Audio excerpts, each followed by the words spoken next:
লম্বা বিরতির পর ফের মাঠে ফিরছে বাংলাদেশ ফুটবল লীগ। শুক্রবার মাঠে গড়াবে 4টি ম্যাচ। গাজীপুরে পুলিশ এফসির বিপক্ষে মাঠে নামবে জামাল ভূঁইয়াদের ব্রাদার্স ইউনিয়ন।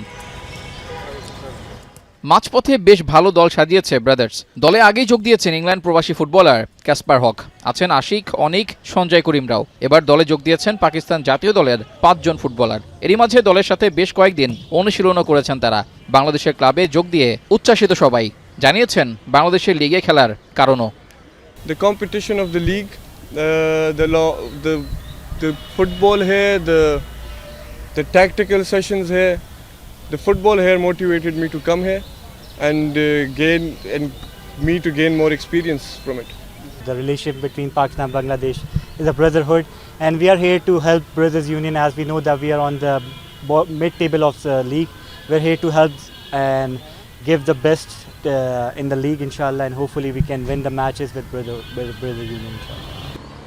দলে আছেন জামাল ভূঁইয়ার মতো অভিজ্ঞ ও বড় তারকা। জামালের কাছ থেকে শিখছেন পাকিস্তানি ফুটবলাররা, করলেন বাংলাদেশ অধিনায়কের প্রশংসাও।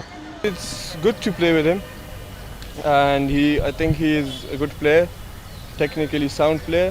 That's how I like it. And it's not just Jamal. Anything I see that I lack and the other player has, I try to learn. ভালো দল গড়ায় খুশি ব্রাদার্সের অধিনায়ক জামালও। তবে অনুশীলনে আরেকটু বেশি সময় পেলে নিজেদের বোঝাপড়া সুন্দর হতো। ক্যাপ্টেন আশাবাদী এই দল নিয়ে লিগে ভালো করবে ব্রাদার্স ইউনিয়ন।